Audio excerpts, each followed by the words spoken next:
G'day guys, how's it going? Me and my partner bought a camper trailer not too long ago. I can't legally tow it with the Patrol as it doesn't have electric brakes, so I've bought the Redarc Towpro Elite. I will be installing it under the dash somewhere, but I'll give you a rundown on how to do it. Myself. It's my first time actually doing it, but it shouldn't be too hard, so we'll get stuck into it. Right, so what's included in the box is the main module itself, which is the whole brains behind the unit. You've got the dial and the cap for it, which is how you control how hard it brakes. You've got the loom for that dial, and then you've got the main loom to power the unit. There's a few more little accessories that comes with it.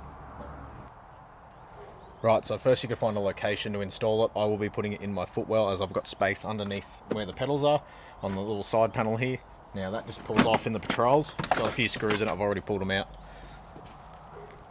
Right, so just ignore all the messy wiring. I need to clean it up. I'll find some time one day, hopefully. As for the Towpro, you can see that white bracket in the center of the screen. I have mounted it to that. It's pretty solid, as long as it doesn't go anywhere, which is the main thing. There you go, it's a better view of it. Right, so in this case, according to the diagram in the book, the white wire is the chassis earth. So what I'm going to do, it's obviously not long enough, so I'm going to extend that with some solder, put some heat shrink on it, run it down here, crimp it, put it on a bolt down here, and we'll go on to the next wire. So I'm going to run both the blue and red wire, which is our power for the red, and the blue is going to be what goes to the trailer plug. I'm going to run those both through the firewall. So what I've done, push some wire through, taped it to the wire. I'm just going to pull it on the other side.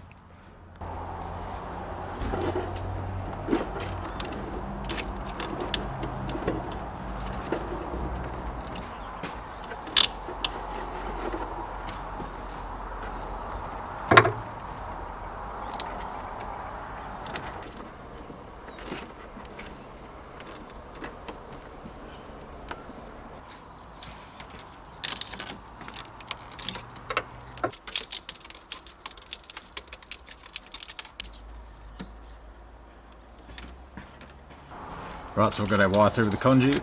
Now what we need to do is put our fuse on it.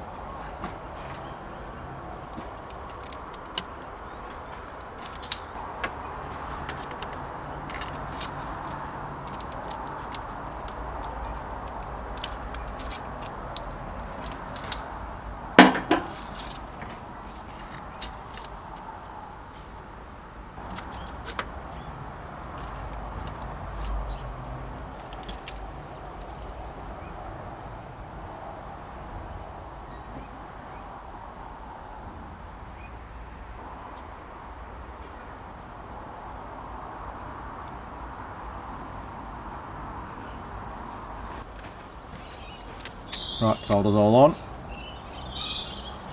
With our heat shrink.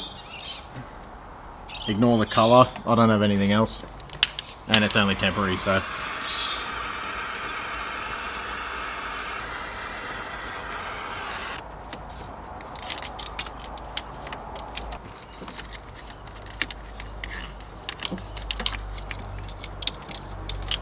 Now, you might think this battery terminal looks messy, which I agree, it totally does. That's why I've got this fuse panel here. I still have not hooked it up. I'll probably make another video on that when I get time to do it, but that is not priority right now.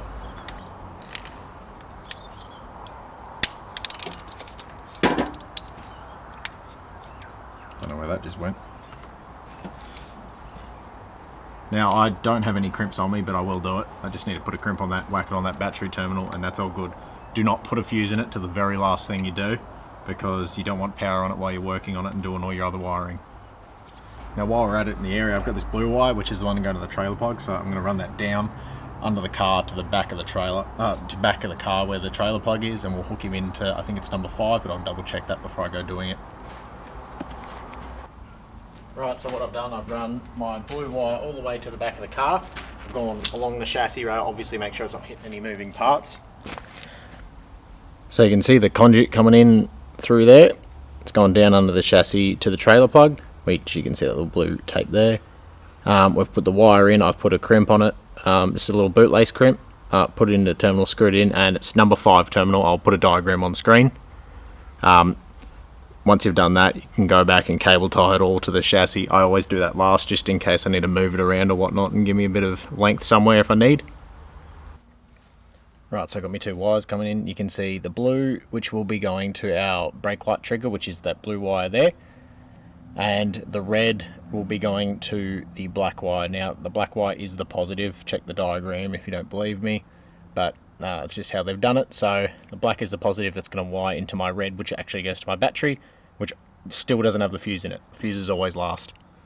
So I'm going to solder and heat shrink those, and then we'll go to the next step. Right, so both those cables are wired in and heat shrunk. That one's got tape on it. Don't copy me, put heat shrink on it. I soldered it before I put heat shrink on and I completely forgot, so it gets tape. Try not to do that if you can. Ignore the mess here. It's the alarm system. It was another rush job. As I said, all the electrical in the car needs to be redone, but that'll get stripped one day and I'll just do it all from the get-go. So what we're looking for here, we need, for our very last wire in the brake controller, we need a 12 volt signal from the brake that has to be 0 when the brakes are not applied. Some of the more modern cars with their brakes have some other system. I don't know how it works, but it's out of my hands. I don't control that. It's all vehicle specific, so get a multimeter and find 0 volts, and when brakes are applied you need 12 volts, which I have found on the back of my brake pedal. Now, from my alarm system, I had to hook this orange cable up to the brakes because it has an auto anti-hijacking in it built in, so when you press the brakes, when you leave, the car doors lock. You've probably seen newer cars do it before. So it makes this really easy for me. I can just tap into that and that makes this job easy for me. Right, now I forgot to mention this in the video. If you couldn't find 0 volts on your brake pedal switch or somewhere in that near vicinity, a very easy fix for it is just coming off your tail lights and getting your brake signal wire and running that back up to wherever your controller is. Right, so everything down the bottom's all neatened up now. I've put it all back together, cleaned it up. All I've got to do now is the very last step, which is to install the dial itself, which I'm going to put there above my little alarm light because I've got space there and I've got nothing else to put there.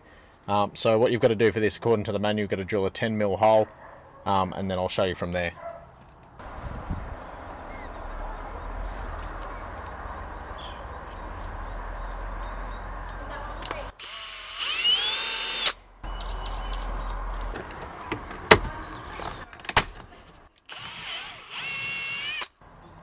Right, so there's the hole cut. Ignore the little light being off center. I didn't drill that. That was already there before I put the new alarm in.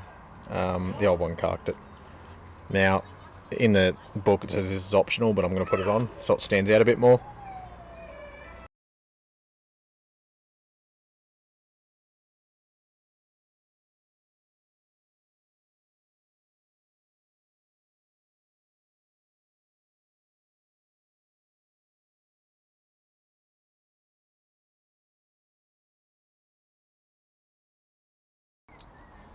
Next, the dial mechanism itself goes in from the back. Then the little white nut that's included.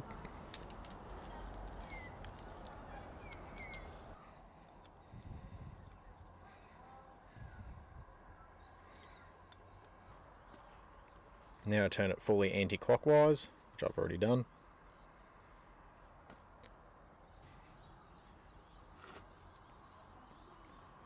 And it says to apply the knob with the 0 aligned with the top of the little white marker, like so.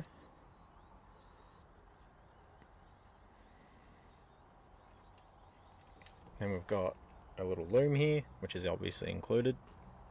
Now the white plug is going to obviously plug in the back of that, and then the black plug runs down to the controller, and that is we've nearly finished. Just got to put this in, put the fuse in, and give her a test. 25 amp fuse according to the manual.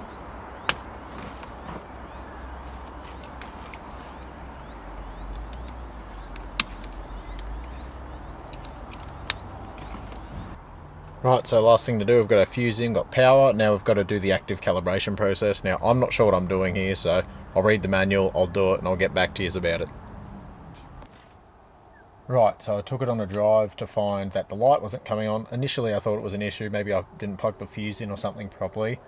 Read the manual to find it actually needs to be plugged into the trailer to show any indicating lights, but it still calibrates even though it's not on. So This is currently with the trailer plug unplugged. I don't have the key in the ignition, nothing's been plugged in or anything. I'll plug the trailer plug in.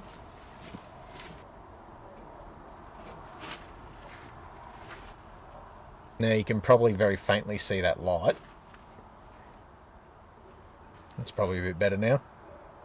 You can see that light's flashing, so that's what it's in its auto calibration mode. It will automatically learn as you're driving and you're braking what orientation it's in and how much it needs to apply the brakes and whatnot. It will do all that by itself. So pretty much from here, hook the trailer up, drive it just as usual, and it will slowly learn how to do it properly, and then you should be able to use it in its manual and auto functions. We're pretty much finished at this point, so what I'm going to do is cut it off here, and I'll catch you on the next one.